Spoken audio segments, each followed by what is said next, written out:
Hi, this is Mr. Drummond. I'm just starting a video here to show you guys a quick and easy way to start a graph to show the data from your Wonder Expo project. So for my Wonder Expo project, I was interested in figuring out how flammable citric acid is that you get from common citrus fruits like oranges, lemons, limes, etc., and maybe even interchange those citric acid for things like gas and butane that we use in lighters. So let me just bring up my data and I'll show you guys how to start out a graph. So I'm just opening up my data in Microsoft Word. I have a little chart here. You can see that I have my lemon, lime, orange, tangerine, and grapefruit. And these 1.8, 1.1, that's my data for the size of the flame when I lit the flame when I squeezed the peel. So lemon was 1.8 centimeters, lime 1.1, etc. So I'm going to open a new Word document.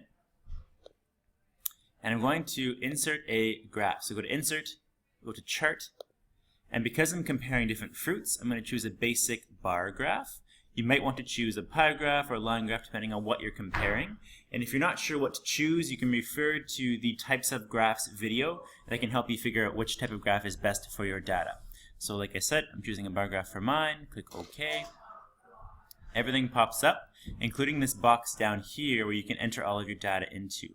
So I'm going to go back into my other Word document, bring up what I have, lemon, lime, orange, tangerine, grapefruit, copy that in.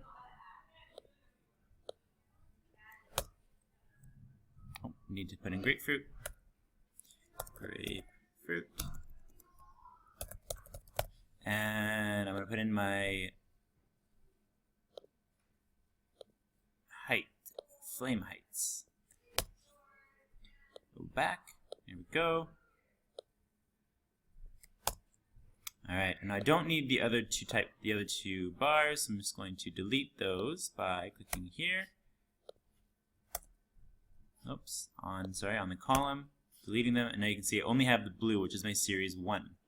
And you can already see that I have my different types of citrus fruit on the side here.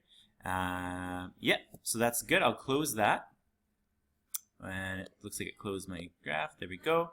Now I need to add some things. So for your graph, you're required to have an interesting title that is appropriate. You need to label your axes. You may also need a legend if you choose to use a pie chart. And you also need a figure number that you're going to link to in your report. So I'm going to show you how to do all of that quick and easy. Click on this little plus sign here. You want axes, you want axes titles. You can click on things you want to add. So you might want to choose data labels that shows the actual final heights or lengths on the bars. I'm just going to be pretty basic with mine. I don't need a legend. There we are. And now you can double click on what you want to change. So for my title, I'm going to say, does it burn? Question mark. And for this title, I'm going to name these my citrus fruits. Citrus fruits. And my bottom axis should be the height in centimeters, so the flame height. Flame height. And in bracket centimeters because you need to include the units that you choose. So as I look at this, I see a title, I see my axes, no legend needed, and I need a figure number. So I need to figure out how to add a figure number. Before I do that, I'm just realizing my title, Does It Burn, isn't really accurate enough. So I want to choose a title that might be more accurate and describe my data a little better. So maybe I will choose citrus fruit flammability.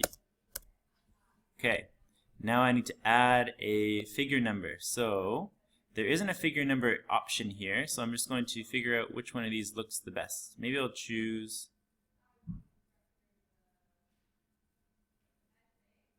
I don't see if there's one here. So what I'm going to do instead, okay, good, on my header and footer, I think I want it from the right side, so I'm just going to write figure 1. And there you have it. You have finished your bar graph, and you can add it into your report, making sure that you highlight the figure number when you're speaking about this data. There you are.